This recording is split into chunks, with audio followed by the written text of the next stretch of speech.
Passes. Do not work. I'll pass it down. I can steam up all the time. Jim? They'll get it, so I don't know. We are live. We are live. Yeah. You got a heart attack, Paul. Okay, we'll call the meeting to order, the finance meeting, 9 o'clock, January 14th. Call the roll. Arlen McLean. Here. Doug Farster. Here. Rick Humphrey. Here. Tom Kitson. Liram Mimini. You there, Liram? Jim Sheeline. Here. Okay. Everybody get a chance to look at our minutes from last month. They were kind of short, but any additions or corrections to them? They'll stand as read then. Visitors. Our treasurer is here and she'll be soon to speak. Marilyn, anything that you want to share at this point? No comment right now. Thank you. Okay, thank you. Kevin, we'll get with you a little bit later. Is that all right? Yes, sir. It's not a problem. I'll be here. And John, you've got something, Sheriff, you here? Yes, later's fine, Jim. Okay, then we'll, you got a couple items down on new business we can, you can go over. Mike Copine. Got anything, Mike, you want to share? Okay, okay, good enough. Yes. Oh, Stacy, do you? Yeah, Kathy, we'll be getting with Kathy under new business. Stacy?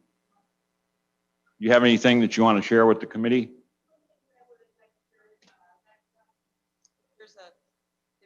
You need to talk into the mic, but sorry. The only thing that I would like to share is last month I had indicated that we had a probation officer leave.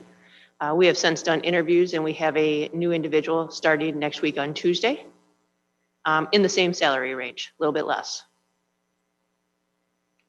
A little bit less is always good. Okay, thanks, Stacy. Our treasurer for your monthly financial report. Okay, so we sent out the financials about a week ago. They are through November. They are off the old system, so it's not the format that I showed you last month yet, which we'll start using more regularly going forward. I also sent out last night, and I think you have paper copies of the revenues so far this new fiscal year. So there's 2 months worth of sales tax figures and income tax figures on this kind of 3-page document. So right now it looks like we are getting about the same or slightly higher than what we've gotten in the past. So 2 months in, it's looking good as far as revenue. That's the sales tax you're talking. Yes, sales tax. Yeah. Yep. Okay. Yep. They're looking pretty good. At least what we were expecting. I also sent you a capital plan just so you could see what capital spending has happened so far. So the first column is what was budgeted for the year, and the second column is what we have spent so far. So there's only been a few things purchased. There is parking lots on here, which was actually carried over from last year. It just didn't get done due to weather, timing, who knows. So, and then I also included the COVID expenses. So we have gotten $548,000 back in the grant revenue. And we have expenses of $451,000. Now, I'm not sure if we're done spending with that and the remainder of that money was supposed to go back against the overtime for the sheriff's department.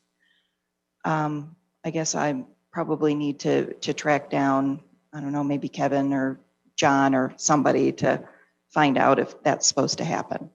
I I believe, and the sheriff can, when he speaks, or if you want to talk now, John, about what you maybe had in mind on that. Well, just part of that is reimbursement I'd like to use for the TASER project that I was going to talk about in this meeting.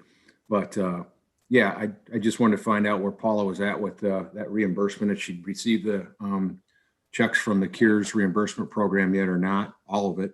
And if she did, then I would advocate we move forward using some of those funds for the TASER project. I'm not sure what all we were supposed to get, but we got 548,376 is what's come in. Yeah, that's what was initially provided for us. And I know Kevin has applied for more, but I don't know okay. that he's heard anything yet definitive Okay. on it. Yeah, and from what I got from Kevin Uh-huh. is it's in the portal, I believe, because Oh. you haven't received anything yet. 476, 416.96 plus 71,959, and the 71,959 was for partially the new EOC area over there, PPE equipment and stuff like that. That was, and that one Kevin, correct me if I'm wrong, but I believe that's still in the portal too. I Or think, do we have that? so I think the 71,000 we got, I don't know, a month or two ago. Okay, all right, it does show. And Okay, the got it. 476, I think we got like last week. Okay, so we've Yeah. received that, Yep. like what you I think said. those two checks have come in and that's what, yeah, That's that's the what. 548. Mm-hmm. Okay, great. Yep. Great. Yep. Okay. Just so the committee knew where we're at with it. And then Kevin will give us a little bit more of a detailed report later. So we applied for new grant, or there is new grant? Yes, and that, Kevin, you want to jump in here real quick on the, when different entities don't use this COVID available money, then we can request, and he'll explain what he's done on that. Yeah, all along, there's been, they call them LGUs, local government units. It'd be a town, a village, a fire protection district, whomever that did not use their funds, they're gonna pull all those back to Springfield and they're gonna reallocate those funds. And they've been sending out constant surveys about once a month saying, how much more money would you need? How much more money could you use? So I've asked for more funding for our county because I know there's, these entities that have not used the funding. So I have asked for more. I don't know what we're going to get. They've not decided that as of yet. I've been watching again the portal to see what goes, but they've not made a decision as of this time. So Kevin, what Jim Sheeline question for you? How much do we have any idea how much money is being clawed back? No, we don't. They're figuring that out now. Everybody had up until December 31st to submit or purchase, and then up to January 31st to submit their claims. We wanted to be ahead, so we had all our claims submitted by the end of December so that we were clean, so they could see that that we did use all our funds. So if you didn't use all your funds, you're not going to get any extra money. Right. And I think also too, they kept asking, Kevin requested, and they kept asking, so it went up three times. You're correct, sir. They did. It is what it is. We'll see what we get. And once that's great. I'll let you know what amount we do end up with, if we end up with anything. Okay. Arlen, did you have? Are they giving any, Kevin, is Arlen, are they giving any money for the shots in the whole area for the next round of costs? Is there No, any- they have extended the feds have extended the CARES Act, or the large act at the federal level. They've extended it out until December 31st of 2021, which is great, except they haven't dumped any money into it.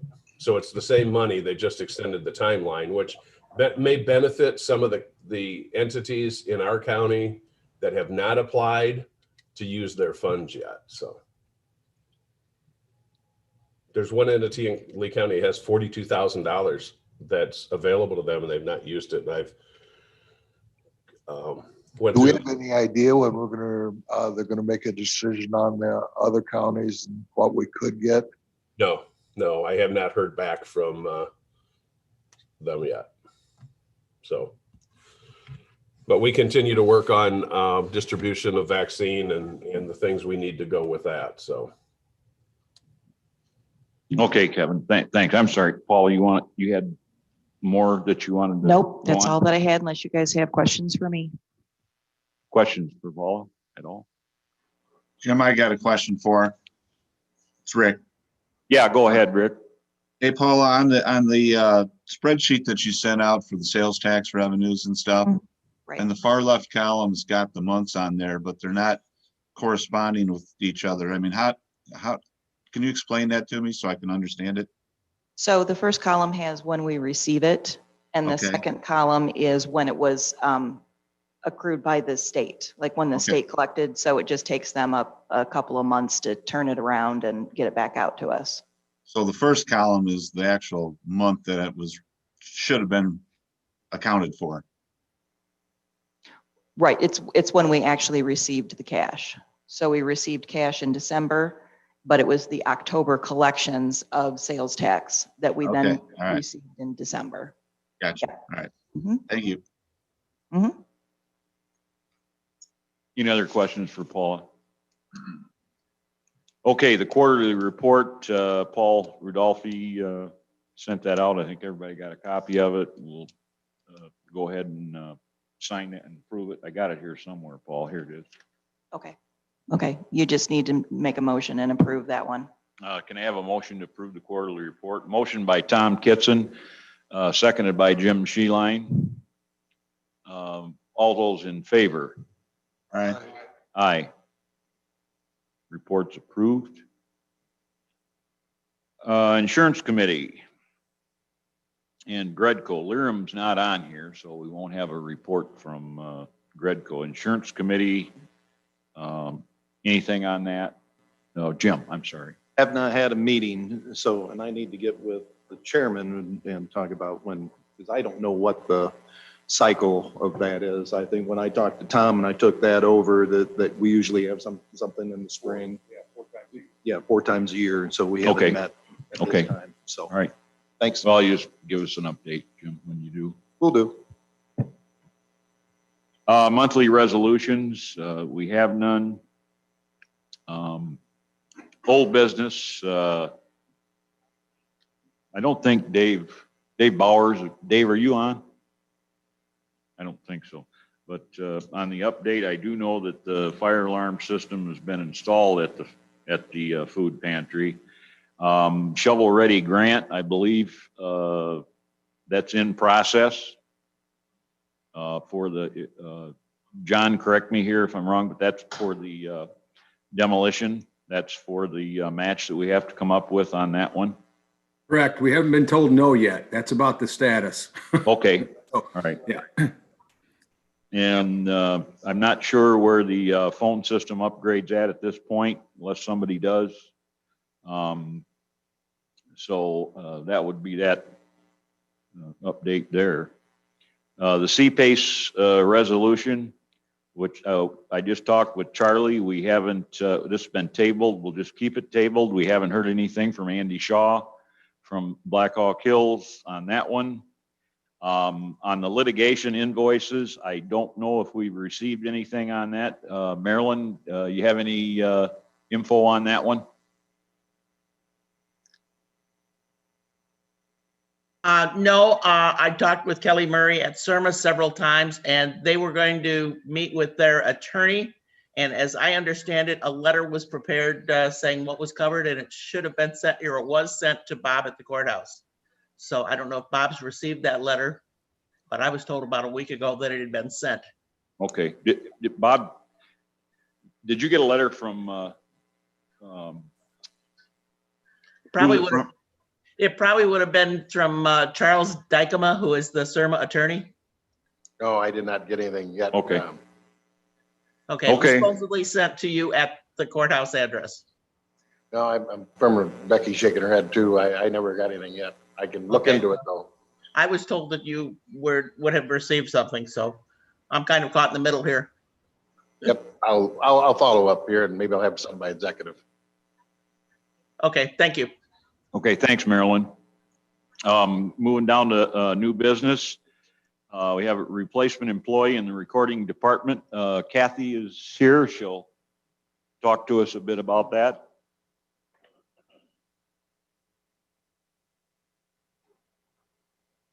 Okay, good morning, everybody. For those of you that might not have heard yet, I am going to be retiring at the end of this month. January 31st will be my last official day. And there is a resolution on the county board agenda appointing Nancy as the county clerk and recorder to fill the remainder of my term. So with that happening, then that now leaves a vacancy in my recording department. So I know that just as a courtesy, I was just letting you know that we will be hiring a replacement to fill Nancy's position.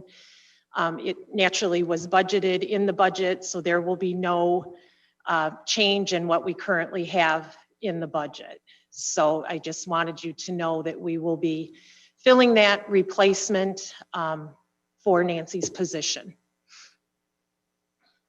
Do you have any questions or? Any questions for Kathy? I just want to say a big thank you to Kathy Myers. She's been with us.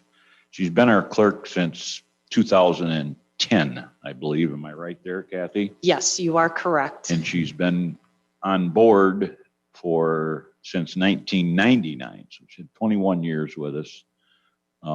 She's kind of, to me, she's been a go-to person. She's a great individual, and we're going to miss her, but she's going to enjoy those grandkids.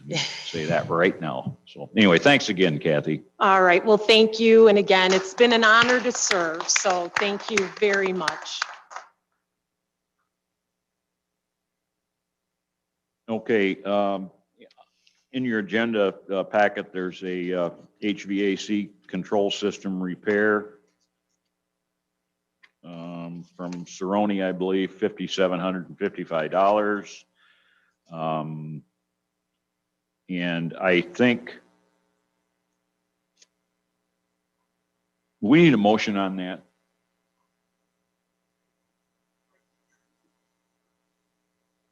Greg? Can you hear me? Yeah, I can. Yes, we do need a motion on that.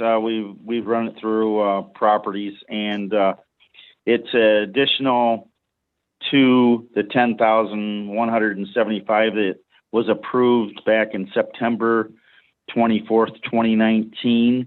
They thought they could get the system up and running for $10,175, and they put all the controls on that they could for that amount, and it did not fix the problem. So now we're down to the point, it's so obsolete that we just have to update the whole system. They were trying to get us by cheaply, and it just didn't work. So they didn't replace the controls when they replaced the rooftop units. So we're running with a dinosaur right now. Since September, actually before September of 2019, they haven't even been able to operate the system correctly and be able to adjust anything. It's just been running on its own. So they threw out a proposal for $9,500 to put a whole new system in, and I sort of complained about it because we've been dealing with this situation for a long time.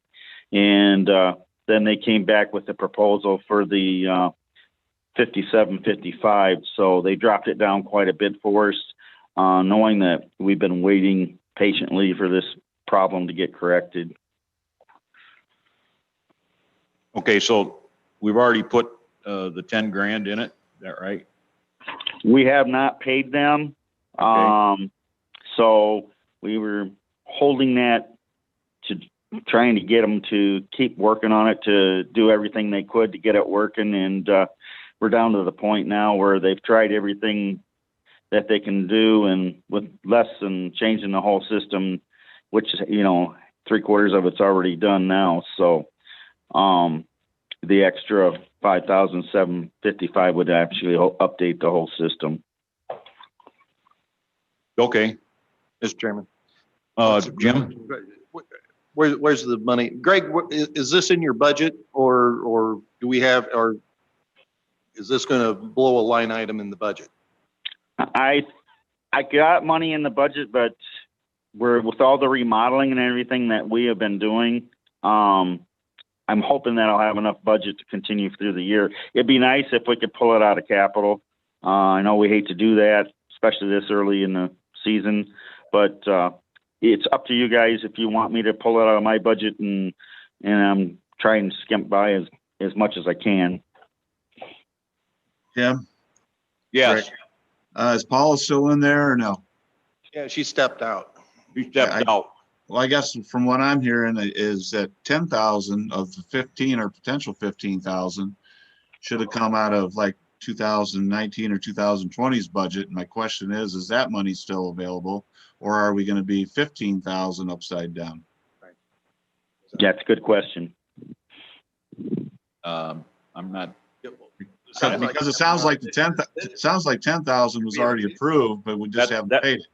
yeah, that's what I'm getting. It's already been approved. 5,700, I don't know. We could probably, how much of a bind do you think that's going to put you in, Greg? I mean, we can It adjust. basically all depends on how much, you know, if we have anything major go down, boilers or air conditioning, anything like that, is the only thing. With COVID going on and the remodeling that we're doing, we're trying to stay ahead of things right now. Okay, so if we take the 5,700 out of your budget and need be down the road, if you need to supplement and we got a major issue, I think we could probably just go ahead and I think there's a lot of movement that we can do in the capital. It's only got 47,000 for the old courthouse on that line item. So there follows the experts back. Paul is back in here, Rick, if you. Did she hear the question, or do I need to repeat it? I didn't hear the question. No. Sorry, go ahead. So the question, Paul, is that sounds like we've got an outstanding invoice for some work that's already been done at the courthouse building to the tune of approximately 10,000 and some change. Looking at another $5,500, $5,700, but the 10,000 was approved in a past budget, 19 or 20s. I'm not sure which year it was, but it has not been paid out yet. So my question is that money still available, or are we going to be seeing the total 15,000 have to come out of this year's budget, which doesn't sound like it was budgeted for? It is going to come out of this year's budget, but there's a surplus in the capital that would be higher because it wasn't spent in prior years. So it can be charged to this year's budget. And when you approved the budget, you didn't approve each one of these individual projects. You approved a line item for building improvements, a line for vehicles, and a line for equipment. So it's potentially that one of these other lines won't get spent this year. Things seem to get kind of backed up here. So when we budget for one thing, a lot of times we actually spend it the next year. So Paula, should we just, if we make this motion, should we just approve the not just the 5,700, but approve the entire project and have the entire thing come out of capital is what we should do? Yes, I think so. I would make that motion, Mr. Chairman. Is the total roughly about 15,000 for the total project then? The 10 we've already owe and the 57 we're approving today? Yeah, it'd be closer to 16,000. Okay, got a motion from Jim Sheeline, seconded by Doug Forster to go ahead and accept that bid, go ahead with that work. And that would be both of the 10,000 for the total of 16,000 for the entire work, Jim. Okay, correct. And that would be, that'd take some pressure off of Greg. Yeah, I appreciate it. Yeah, okay. All is in favor, or any other discussion, I guess I should say. All those in favor? Aye. Aye. Okay, then the state's attorney file room lighting. Got a price from Eagle Electric on that. Any light on that, Greg? Yes, they want to install 9 new LED lights in the new, it's basically their new file room.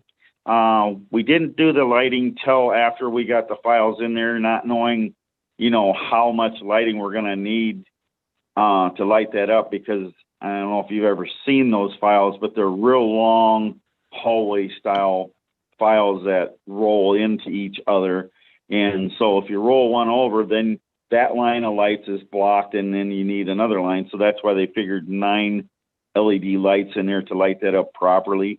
It's going to be fun to try to get that stuff in there because of the, the file cabinet's already in there. But Ingle said that they should be able to get it done, fairly quickly if we approve the bid. It's $24.99. Yeah, Greg, is that right? Yes, it's $24.99. Okay. So same question as before. Is this coming out of the new courthouse line item, or do you need this out of capital again, Greg? I can run it out of my budget and keep my fingers crossed that I have enough in there to make it to the next budgetary. Okay. I move we do that. Motion by Arlen McLean to approve the $24.99. Hey, Jim? Yes, Rick? Well, if it's coming out of his budget, I mean, do we necessarily have to have a motion? I mean, it's No, just, I guess not really. No, as long as it's been budgeted. Yep. That's fine. I retract my. Okay.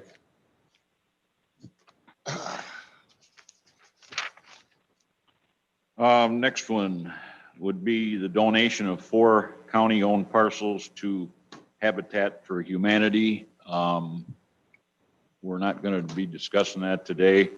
There's got to be some other info put out on that, and we'll see where we stand before we really get down to talking about it.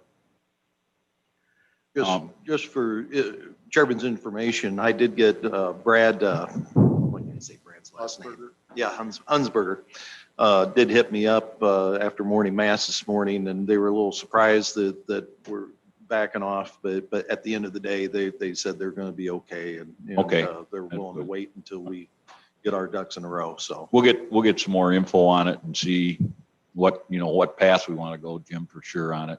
Don't they still have a couple lots yet built on? he said that they're working on, they were looking at those lots as their future building. They're working on a house right now. And I think there was also something about them needing a shed to put some equipment They in. seldom build more than one a year. Right. Yeah. It was just that they were lining up for their, So these are future things that we won't hold them up by looking. that was my understanding. Thanks, Jim.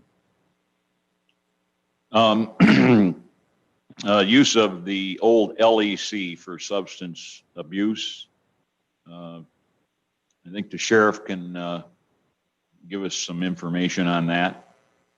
Yeah, I was approached, good morning. I was approached by Whiteside County Health Department who assists with our Safe Passage program by using the new MAT, the Medicaid medical assisted therapy for our patients once they're released from their respective inpatient therapy, once we send them in for substance abuse. And they do some counseling and work with them on prescriptions and trying to get them completely off their addiction. About 30 to 35% of the folks that go through Safe Passage in Lee County actually go to the Whiteside County Health Department for this type of service. They would like to relocate part-time, 2 days a week, to our old LEC to be able to see those people that are from Lee County in Lee County. And they approached me about a month ago and Chief Howe to see if that building is viable to use for this service. They're requesting the lobby area, what would be the old lieutenant's office and my old office, just those 3 rooms in that particular building, 2 days a week. No cost to the county. We do have some funds through our program and the anti-crime task force, as well as Project Open, to offset some of our maintenance costs should we be able to turn the water back on, the lights and heat and things of that nature for the time that they're using it, which will be a temporary fix for them right now. They know that this building could be up for demolition at some point in time. But for a temporary fix, I think it'd be a great opportunity for us and them to work together on this very important program. The only caveat right now is, and I did talk to Greg Saunders about this to see what the viability was of getting some water turned on to a couple of the bathrooms at that lower level. And I'm not too sure where Greg's at with that right now. I know he was looking into it, but he's been busy with a lot of other things as well. So I'll let Greg speak to that part of it. Yeah, I actually have a couple of guys over there right now looking into it to see how we can get things shut down. If valves work like they're supposed to, shouldn't be a problem. We might end up having to cut some pipes and capping pipes off, but I think we can get to the point where we can have that one bathroom operational without having everything else, running water. Because I know we have some valves that leak all the time, and we was paying like a $400 water bill, and when we shut the main water off, we were back down to $35 a month, which is sort of nice for an empty building. But if we get that one bathroom working, they're not going to be having that much usage, so it's probably not going to be, too bad. But my guys are working on it today, checking it out to see what they got to do to get that condensed down to just that one bathroom for usage. Thanks, Greg. So I'm just looking for interest to motion to use that facility if we can get that water running, and then at some point in time also have a discussion about what you believe would be fair for any increased maintenance costs that would be incurred for that 2 days a week usage. Jim, Arlen, just a question. Should we be doing is it really short term they're talking about wanting this, or I kind of worry about us making decisions about the old building until we really have a full plan. I mean, there's a lot of space all through the area that may be better suited than us still trying to run something with the old jail. No, I hear you, Arlen. I think this is a very important program as well. And for them to only use 2 offices in the lobby, I don't think it's going to impact, any plans that we currently have. But we'd have a renter in there if we want to do something else, or at least, are they talking about doing this just short term for 6 months or less? We didn't put any kind of time frame on it. They just know that, we are in the running for a grant to demolish this building at some point in time. So they're just looking for a temporary quick fix. We didn't put any time frame on it. I'm going to be working with Charlie with regards to any kind of liability concerns that we have with other people in that building before they actually would inhabit the building upon your approval. So that's kind of where we're at right now. That's the only program I know that's approached me so far.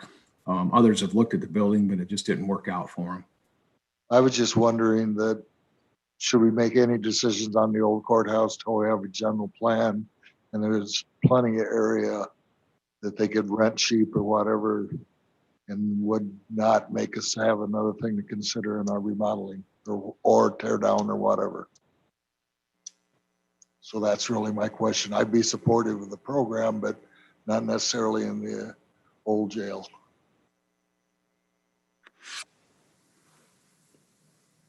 Tom.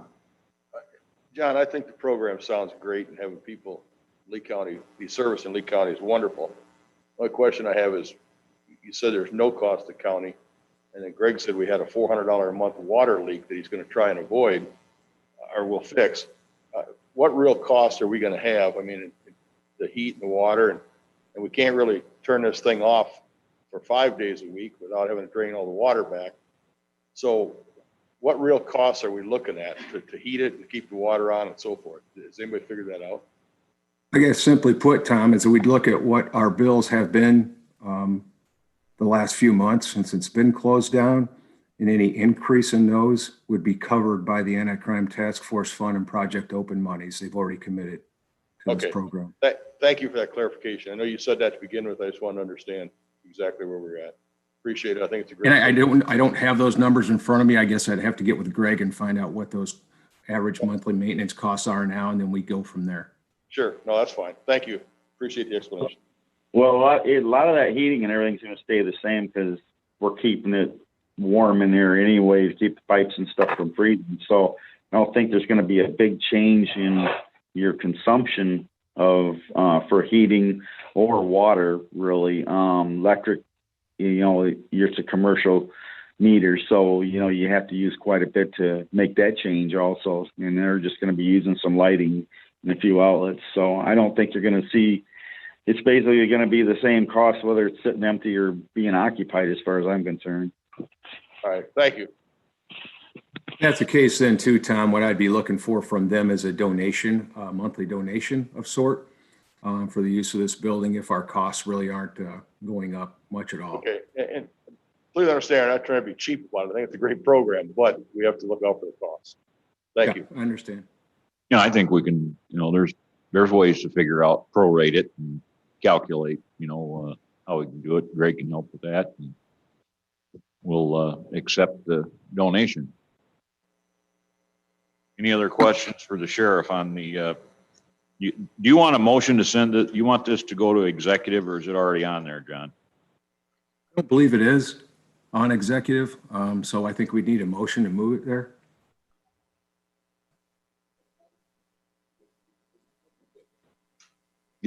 What's that, Becky? It's on executive already, John. Oh, okay, good, thanks. So, okay. And I myself, I'm in support of the project. The Safe Passage program is a wonderful program. It's been working. They've been doing a wonderful job on it. So, any other comments on that? Okay, you're still on, John. The Taser project. Okay, I briefly discussed this last month with Public Safety and Finance, I believe, and our tasers that we currently have, I believe there are 4 right now that are questionably operational. They were borrowed when we got them about 12 to 15 years ago. The rest are down. So we need to obviously get new tasers for the entire department, including 2 for the jail. So a total of about 21. Cut to the chase, the cost of that is rather expensive, $62,000 just for the tasers, the holsters, and the accommodating qualification rounds, and for the first year. After that, each year for additional qualification rounds and actual duty would be about $4,700 I'd have to budget each year thereafter, but the first year would be a buyout of all the tasers.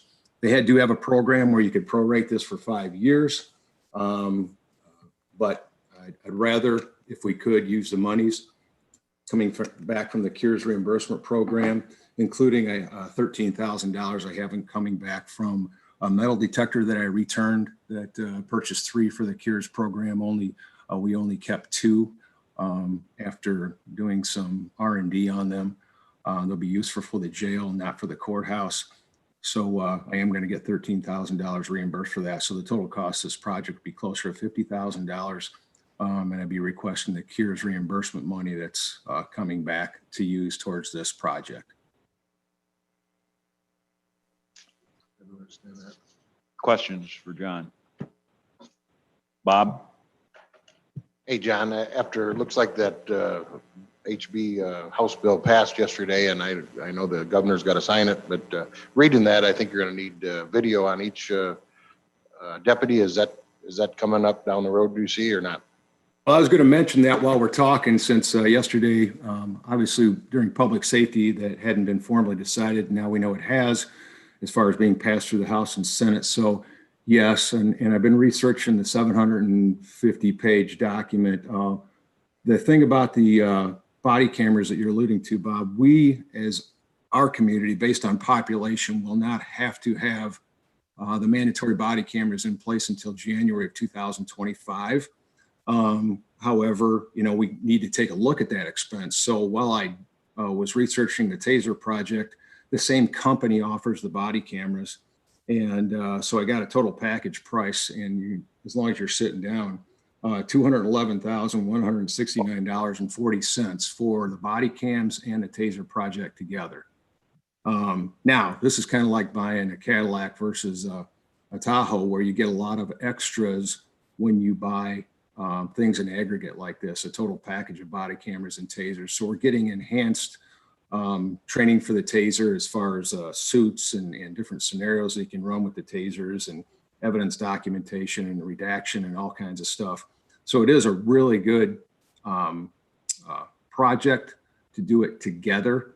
However, at a cost of $211,000, and not having to do it immediately, I don't know that we're in a position to do that. But just so the committee knows what you're about to be faced with in the next couple of years, that cost will obviously go up, especially with all the departments around Illinois having to go to this. So it's just something to kind of keep in the back of your mind. The body cameras are not going to be cheap.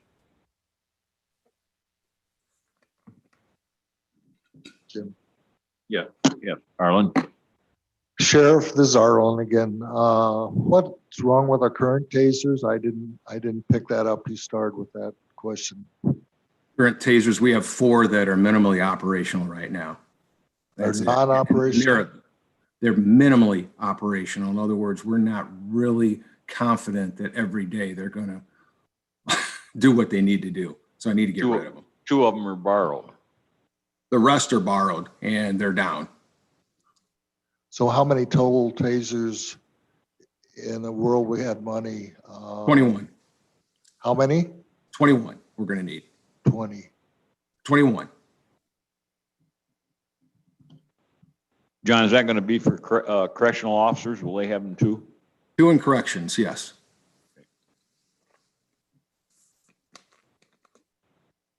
What was the cost on the tasers alone? $62,000. Minus 13. Minus 30, yes, yes. You got reimbursed for the metal detectors. So this is getting to be a consistent question, John, between you and Greg. So where are you proposing the $50,000 come out of to pay for this? Here's reimbursement money. So this will all be applied under the CURES reimbursement money, That's what not come out of capital or out of any of your line items. That's what I'm advocating for. And I didn't know when that money was coming in until Paula mentioned it this morning, that she got a check about a week ago for what would be the full reimbursement of the 540 some thousand that Lee County was allotted. What was taken to help them?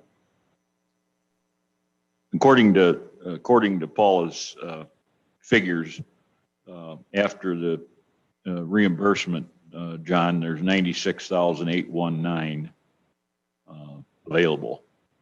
Okay. That we could. Good. Is this a qualifying expense or is there parameters where you can spend this money? I'm coming in on the tail end of this, so. Well, the reason we got the money back, Rick, is because we submitted almost $400,000 in qualifying salaries for the sheriff's office. That we'd already First budgeted. responders, I guess. You call them. Bob? I think on that 96,000, I think Kevin has a few pieces he needs to get out of that. And I think Paula was saying that's what we spent, and we did put first responder salary in there to get the whole amount. So I think we need to talk to Kevin too and see what he needs over there yet too. So, do we have any idea that we will get that money? I know we requested it, but do we think we're going to get it? We got it. We got it. We got it. In the bank account now. Yes. Yeah, we've got it. Yeah.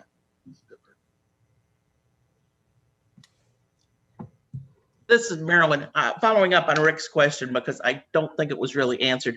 Is the TASER a qualifying expense for the cures? It We're not doesn't, asking. We're not asking for the tasers to be a qualifying expense. So I'll jump in, Sheriff, if you don't mind. Go ahead, Kevin.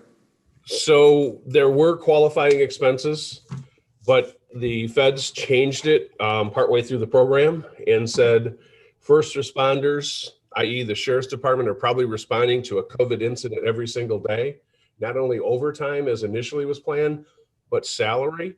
So then we went with the sheriff's salary for that amount that we had left over. First we did the 71,000, which is was PPE and other different things. Then we took the sheriff's hourly rates of employees and pushed that towards it. So that's a reimbursement for his labor rate. Now, once it comes back to you, you can either apply it to his labor rate or you can take and spend it someplace else. We've met the requirements of the CURE program. Okay, thank you. Yep. So I guess the question is the 400 and some thousand of labor, has that been credited back towards the line item in the budget? Are we going to see that come back, I guess, or are we just spending it somewhere else?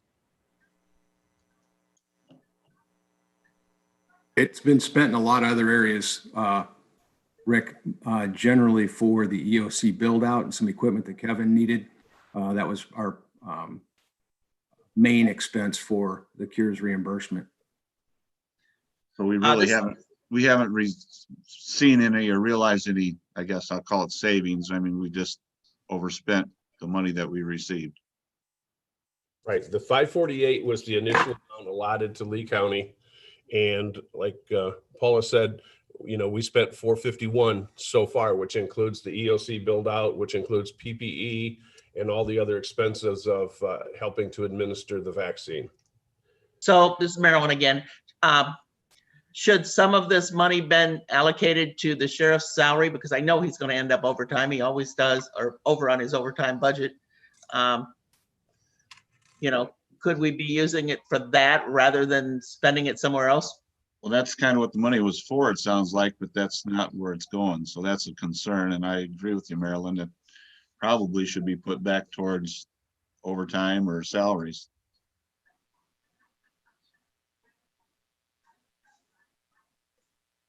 I don't know how you do that. We're in a brand new budget year with a new overtime line item and salaries. So we're not over as we speak right now in anything.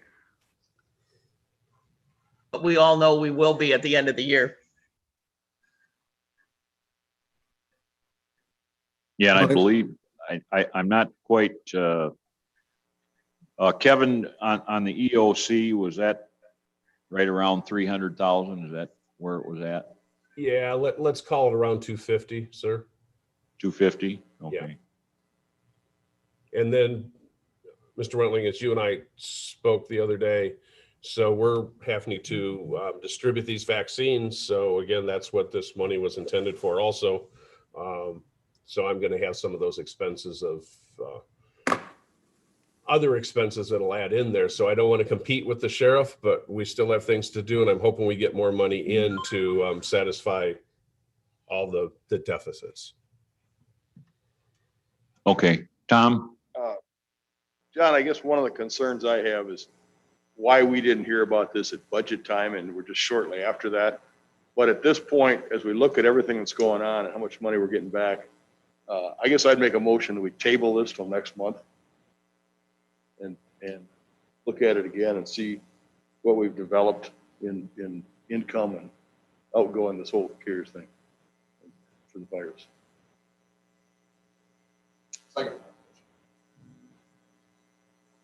Okay, here's a motion to table this till we can discuss it next month, see where we're at with the reimbursement funds. I'll wait till Arlen gets back.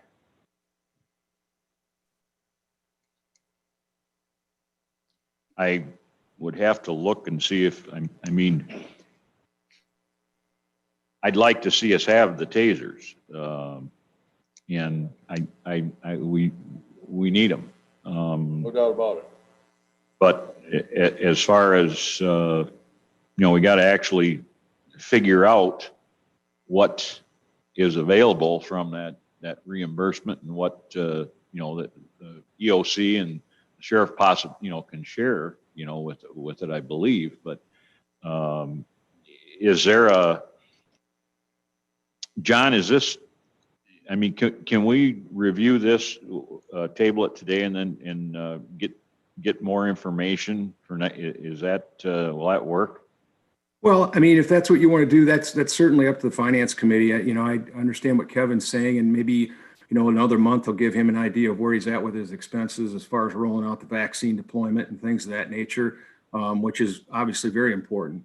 And, but I kind of want to get back to Tom's comment or question earlier about why this was not brought up during budget hearings. Well, we got a $62,000 project here, and for me to increase my budget request another $62,000 back in August was not going to happen. And I did look into the future for this, knowing that at some point in time, we might have another opportunity to use funding, not necessarily capital or general funding, for a project of this size, whether we do it all at once or whether we do it in a 5-year plan. So that's why I wanted to wait on this to see where this CARES reimbursement was going to go rather than try to budget for it, because it is such a large expense. So that's my explanation on why it was not brought up at budget hearings. Okay, John, I appreciate it. It's nice for us to know what's coming so we can kind of prepare rather than get right between the eyes with something like this. If we knew it was coming, we could plan for those kind of things, as you've just talked about on this other $200,000 camera project. Well, and that's why I want to try to give you a heads up, but my planning in my mind for this was not to try to use general funding and to see where this CARES reimbursement was going, hoping we would have some monies left in there. Okay, thank you.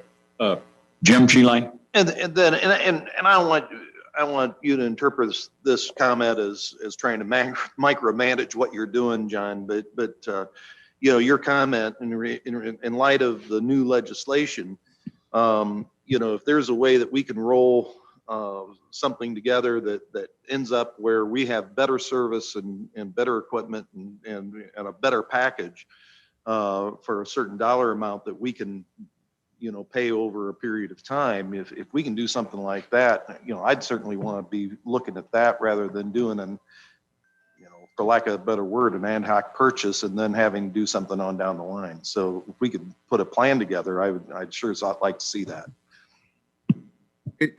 I agree, Jim, with putting a plan together like that, but unfortunately our tasers are down now and the body cameras aren't as much of an exigent purchase at this point in time. But what I can do is, if you really want me to pull this up, I can tell you what it would cost us per month if you wanted to do that entire program that you were just talking about. So just to kind of give you a rough idea is what you might be looking at. Let's say today we decided that we wanted to go with the taser and body camera program in aggregate and do it all at once. So for the next 5 years, and they broke this down for us, we would be paying $44,000 in year 1, and year 2 through 5, it'd be $41,000 a year annually. And we would have this whole project paid for in 5 years, total of $211,000 if we did that today. Okay, Jim again, John, I'd certainly like to see that on paper or put together so that we can look at that and because I understand that doesn't solve your problem today, but it I like looking long term and I like doing things that we can do so it has a minimal or less impactful to the year-over-year budget. So I guess that I'm going to put it right back at you. What do I do tomorrow when the tasers fail?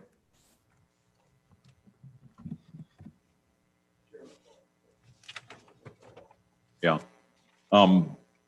We've got a motion on the floor by Tom Kitson to table it until we can maybe John get us the breakdown of it. We have a second by Jim Sheeline. And is there any, when we table it, we can't discuss it anymore.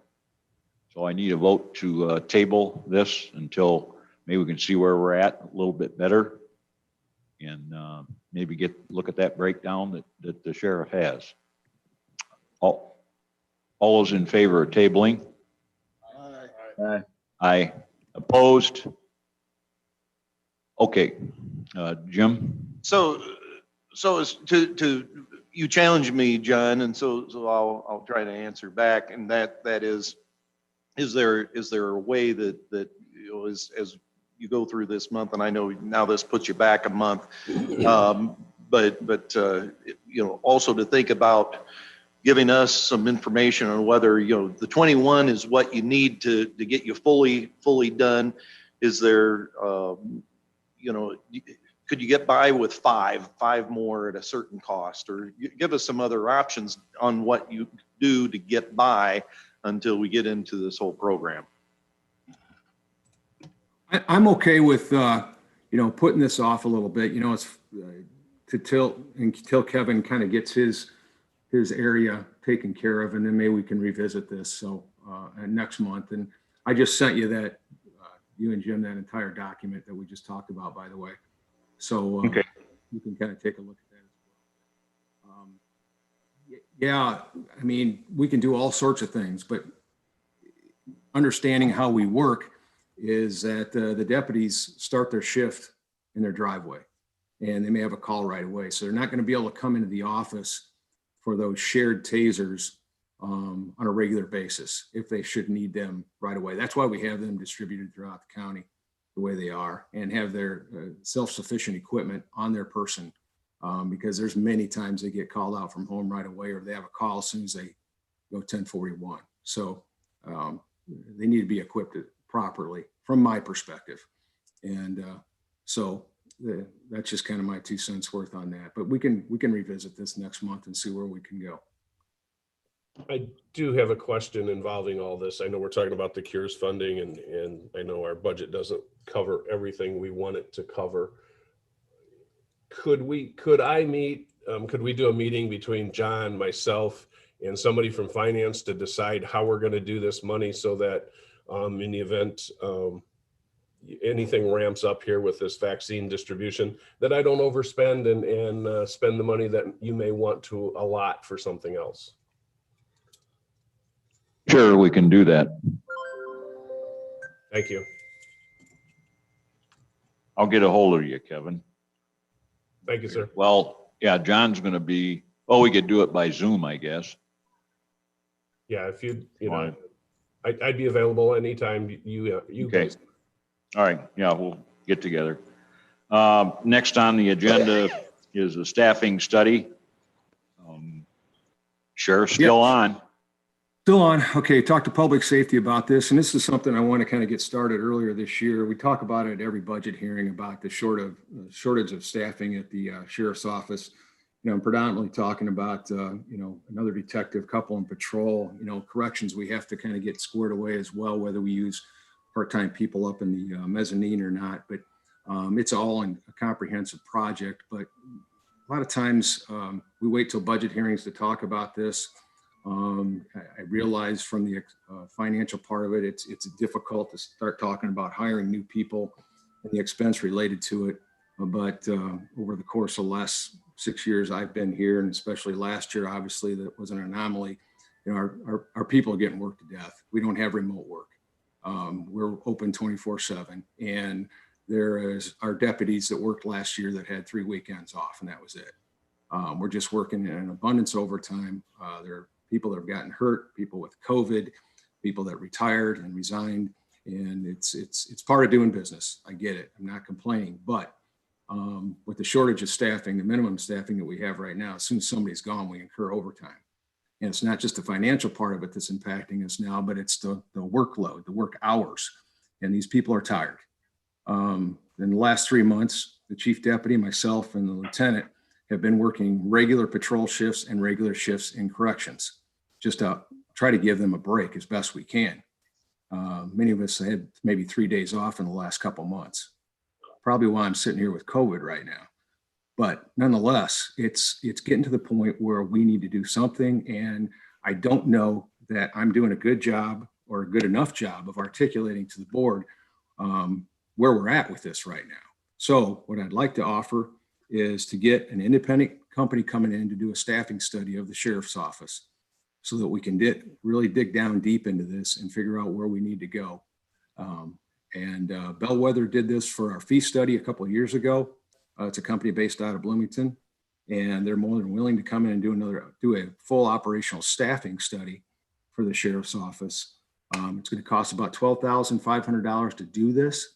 But I think what that will do is provide you with some information that I gave you with additional data to take a look at from the sheriff's office to see where we can go with the staffing before we get to budget hearings again this summer. I'd like to start that as soon as possible. Well, this is something that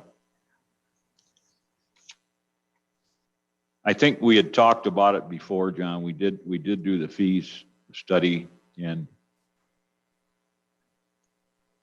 I understand of the shortage. It's being understaffed.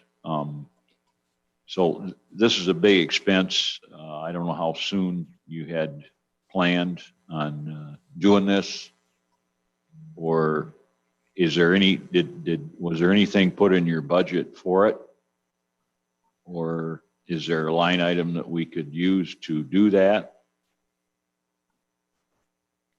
Well, I can do what we've done in the past. We've shared cost in some endeavors like this before. And I can certainly look in my budget to see where I've got some monies that we can do this, because I think it's important. And I think it's important for the board, the finance committee, especially, to take a look at this data. It's going to take some time for them to put together. They can't do it in just a couple of weeks. No. So that hopefully in a couple months, depending on when we get them here to do this, we can sit down collectively and take a look at what they've put together as a plan of action for the sheriff's office. So yeah, I mean, I'll take a look at my budget and see if, Okay. if you're offering to share some costs here, I can certainly look in some areas where we can do that. Hey, Jim, Yeah. it's Rick. I guess from where I'm sitting, I mean, I don't know that anybody's questioning the shortage of personnel. I'd rather see the money spent towards trying to figure out how we're going to afford these people going forward. I mean, I don't know that we need a study to tell us that we're shorthanded. And maybe there's going to be more information in that, but I think long-term, the solution we need to come up with is, if we're all in agreement, how are we going to make this a viable budget item to add personnel to the sheriff's department? I guess that's where I'm at in it. John, do you have any guesstimate and how many individuals you're short?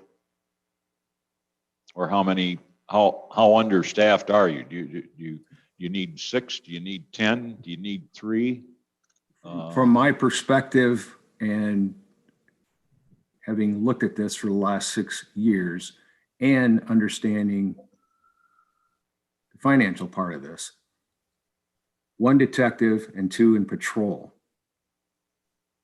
would assist on the law enforcement side greatly. And I think you'll see about a 20% reduction or more in overtime costs. So that'd be 3, you're talking 3 individuals. On the corrections side, Oh, we've worked through okay.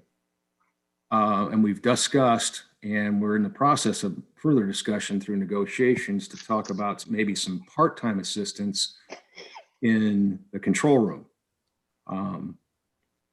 Civilian personnel to work that patrol or control room, and or sworn retired that may be interested in doing something like that during our day shift hours, where they're predominantly much busier Monday through Friday with court and medical and food and things of that nature. So that may be a lesser cost if we could work through something like that. But then again, that's more of an issue that we need to work with the FOP to discuss part-time help in the control room, which at this point in time, it actually came from the union to me as an idea. So I think we can make some headway on that particular issue. But on the other side, 1 detective and 2 patrol. So, I'm sorry, I didn't hear that.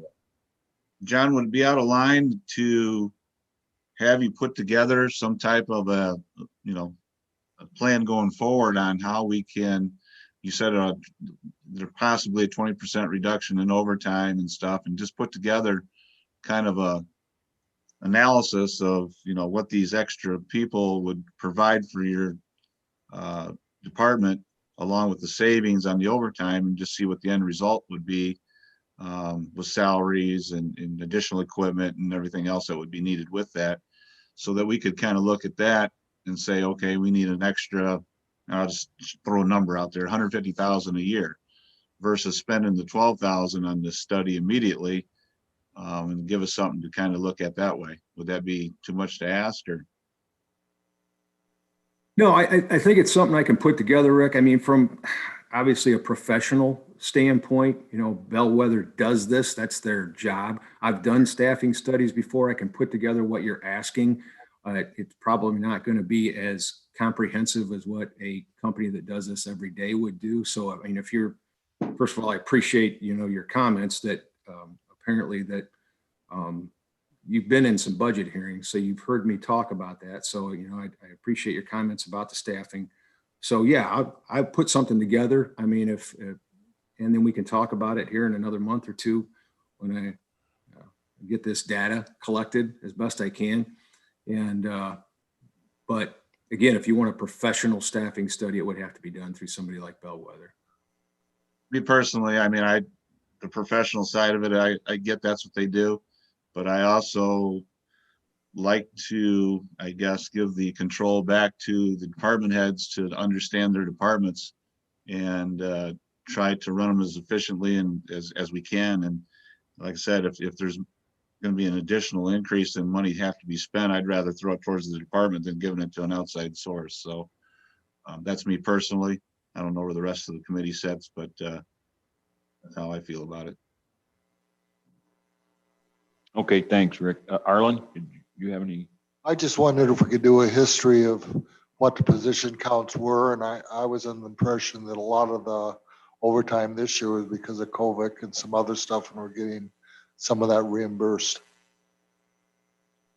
No, it wasn't really due to COVID as much as it was 4 retirements, 2 unexpected, some long-term workman's comp injuries, a resignation that was unanticipated. And so that's what really hurt this year more than anything. The study we had done from our union attorney 3 years ago, Marilyn, maybe you can help me on that, was pretty current, at least salaries as comparison to local stuff. And I don't know if we've been able to find that stuff or we could have an upgrade or whatever. That doesn't do you any good, John? That was, yeah, those comp books, that would be helpful, but it's more of a comparison of salary and benefits than it is a staffing study. So, yeah, I'd like to know where those books went to, because we spent a lot of money on those. Yeah, and this is Marilyn again. They've totally disappeared. There were 3 books. There is 1 book that is still available that we've got. They were in 3-ring binders. There's a second 3-ring binder that we've got with the contents totally removed. And the 3rd binder is MIA. So I agree with the sheriff. They've talked more about financials than staffing, but it's a shame they're missing. Could we reach out to the company that did that? They'd probably have copies, I would imagine, or should have. They likely would, Rick. I got a feeling it's going to be at a cost. Oh, yeah. That study cost us in the thousands of dollars initially. And it was $7,200. Okay, I was going to say it was over 5, but 5,000. I didn't remember exactly.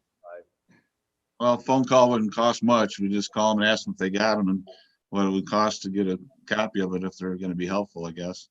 We already did that. And he doesn't keep a digital copy of any of his clients. He does it for 22 counties. He just doesn't keep it. He didn't keep any of the information. So. Oh boy.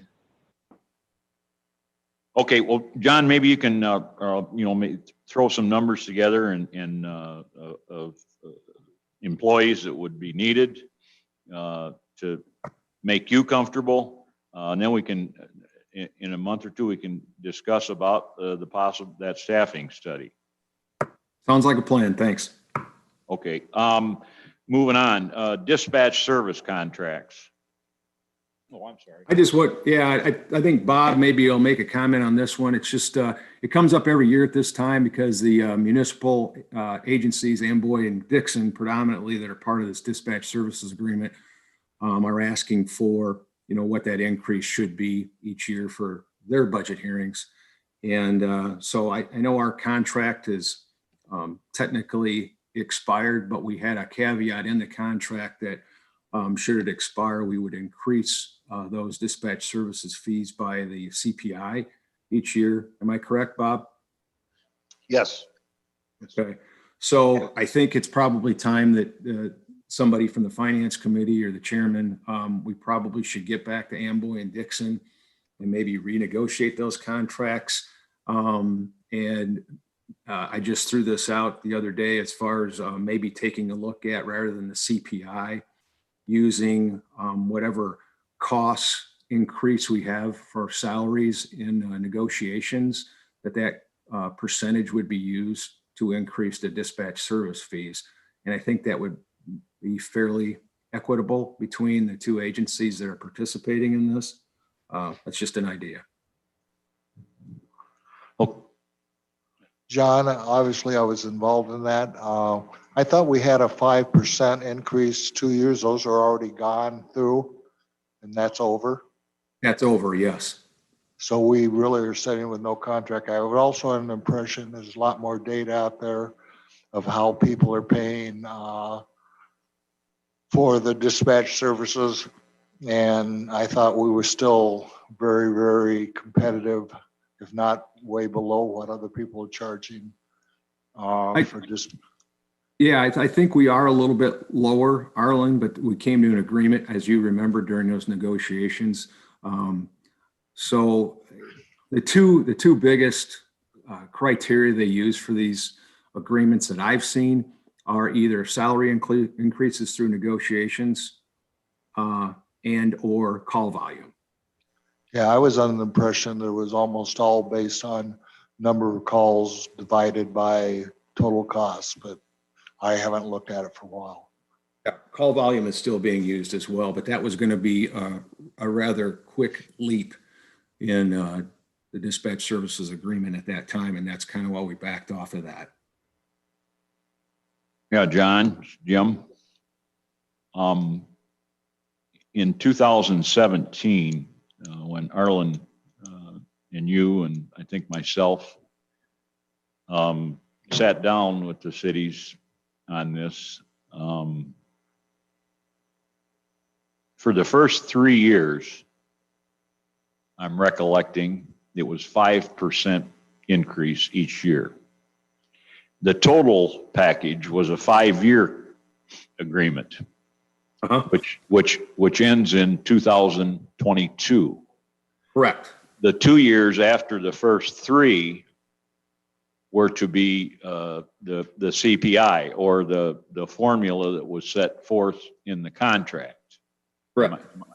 So I guess what I'm getting at, he can, I guess, like Paula said, he's going to have to kind of estimate. I don't know if he used the 2.3 that we used last year or not for budgetary, his budgetary purposes. But once Paula receives, I think the CPI comes, we get that in March. Paula, is that correct? The formula uses the March CPI, which is available in April. Okay. And then after, I think this would be 2021, obviously, would be the last year of the 5-year deal that we put together in 2017. I guess I don't know, understand, are you wanting to start to negotiate now for another, like a 3-year or a 5-year deal, or what were you thinking on, John? Yeah, I think we need to probably get going on this with those two entities now. They know what they're going to be paying beginning their budget year in May 1st of this year, but after that, it's an unknown. So I think again, I might be getting ahead of the game a little bit, but I think it's good that we start Okay. thinking about how we want to formulate the next agreements with them, because it's very advantageous to the county to do this as far as a cost sharing part of the dispatch services, because I think if you remember when we started out, Dixon was somewhere in the vicinity of $115,000 to $120,000. Amboy wasn't part of it. Nobody else was part of sharing these costs of dispatch services. However, everybody's benefiting from it in Lee County. That's correct. So Dixon, I think this year is going to be somewhere in the vicinity of 200,000 plus for their portion of the dispatch services. Again, that cost sharing has started to Yep. reap some benefits for us as far as us not taking the lion's share of what's happening here. So it's just some food for thought for finance to look into the future to Oh, yeah, absolutely. We'll get, sit down with the city, and then we can go to Amboy too. Okay, any other questions for John? Okay, we're moving on down the line. Operators Union 150 contract. The county's come to an agreement with that union. It's the highway department. There are 9 employees there. It's a 4-year contract, and I need a motion to move this to the executive committee so that the full board can vote on it Thursday. Got a motion by Arlen McLean, seconded by Tom Kitson. All those in favor? Aye. Zoning fee changes. Jim, before we move on to that, what did we get the terms on how that got resolved? On the operator's contract? You said 4 years, but I mean, as far as the rest terms of the contract.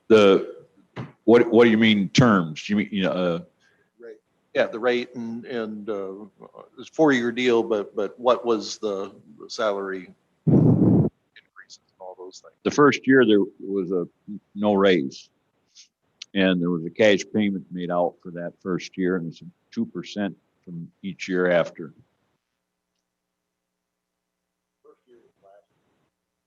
This is Marilyn again. Does that first year go back to the previous year where they did not even come to the table to negotiate? Yes. Yes, it is. Okay.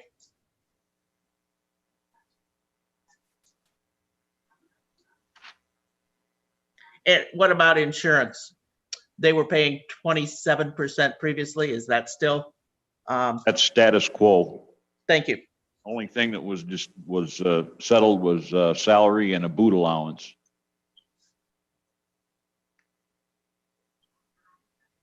And 150 on the boot allowance? 250. 250. Okay, thank you. They had requested 3. So they're happy and we're happy. Okay, zoning fee changes.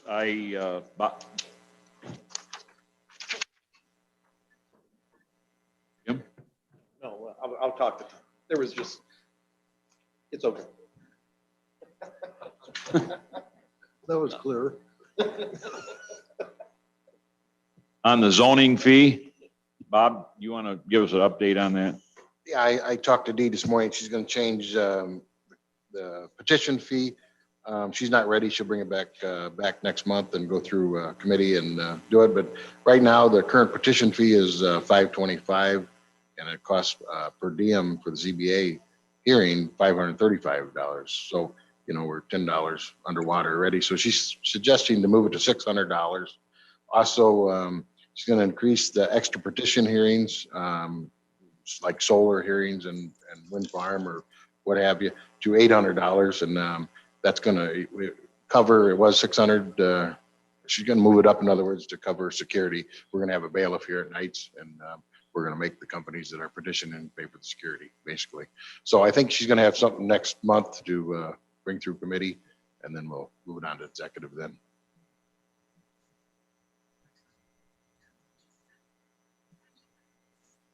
Questions for Bob? Okay, paid leave for COVID-19 quarantine. I think everybody received information on that, you know, up to, I guess it's got to be kept track of by the department head and then turned in for reimbursement. This expired on the 31st of December, but we're going to adhere to this, Bob. Yes. Yeah. Even though this is suggestion only. Yeah, I think we want to be consistent moving forward. I want to talk to everybody so all departments are on the same page. And I think it's time to look at it and decide. We're going to move it to executive, decide and probably vote on a full board next Thursday night. So we just need to have the conversation of how we're going to do this moving forward. That's all. What, Yes. Jim, this Rick, what are we suggesting here? I guess I'm unclear what is being proposed. Well, go ahead, Bob. I don't think we have anything to suggest. The problem we have is there's some, perhaps we have an employee that is quarantined for 3 different times. You know, do we continue to pay him the 3 times or how do we move forward?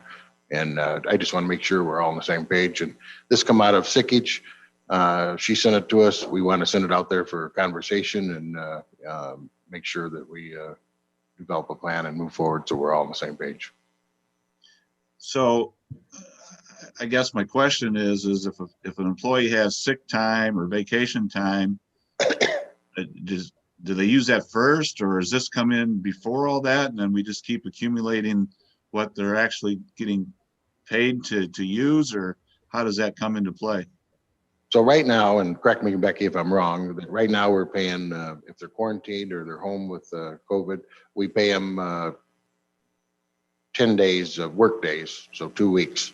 I think after that, moving forward, I think they're gonna have to use up their sick time or something after that.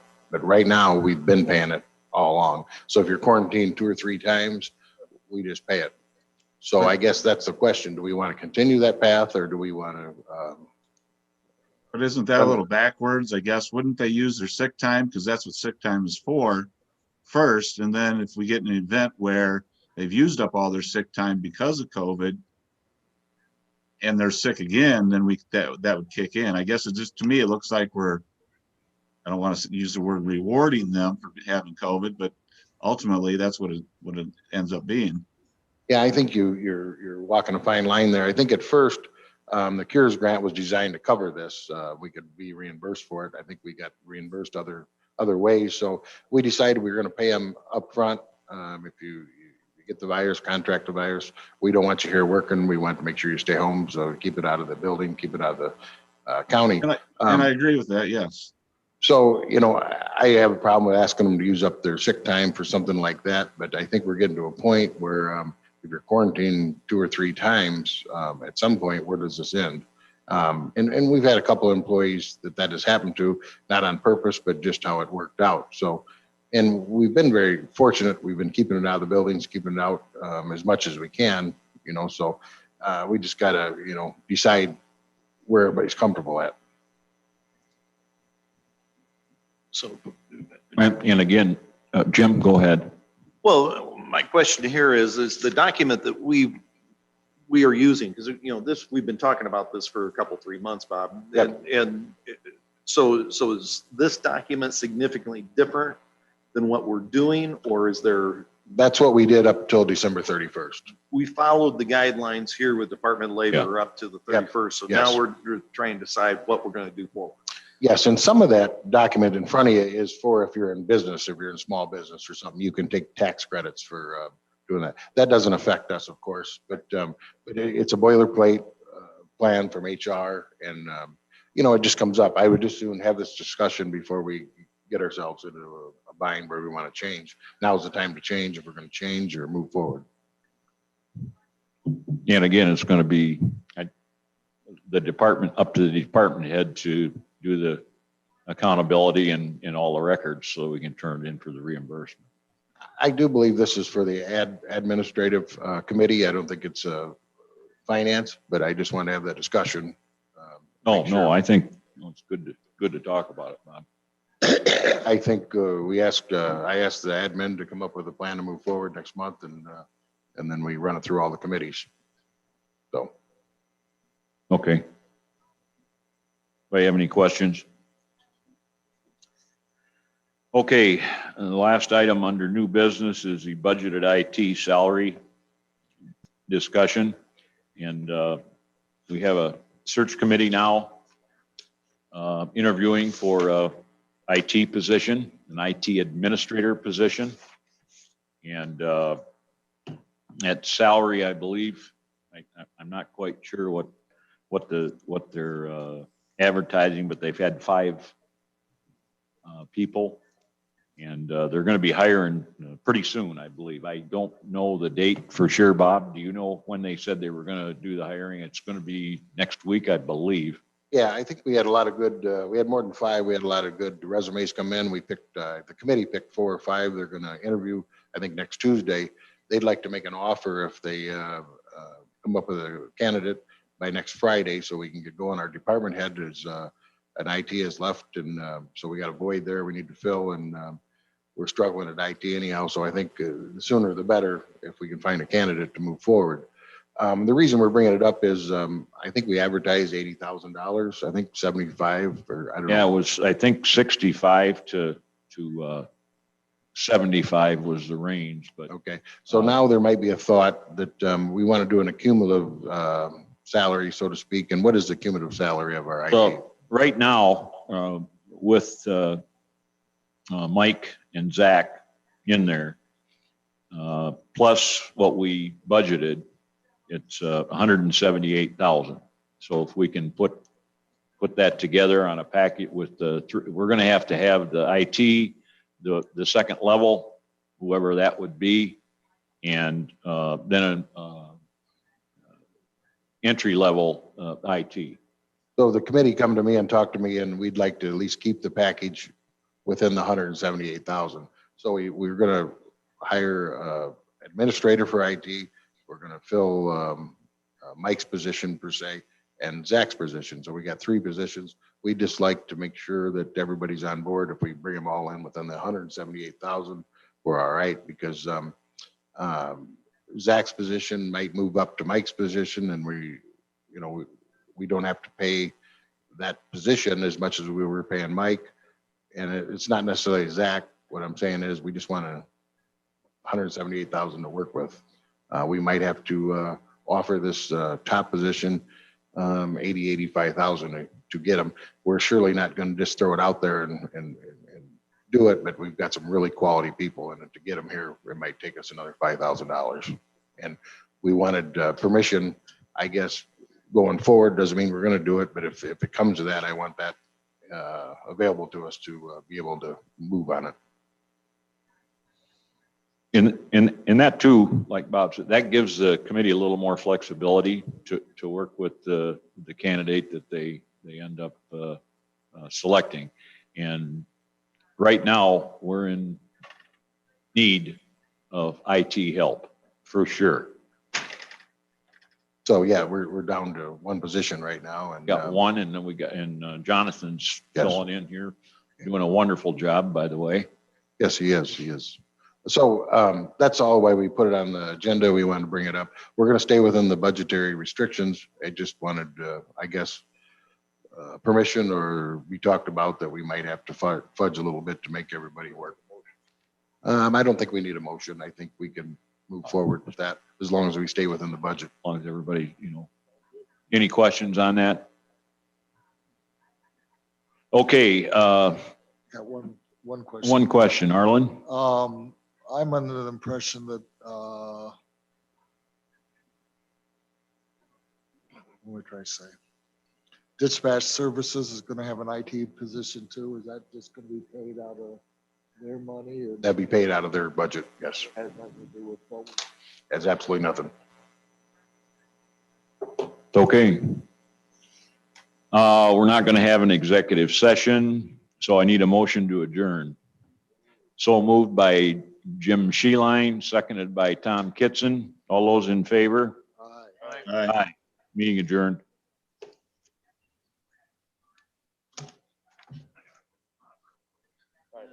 Yep. Where's the next meeting? Here.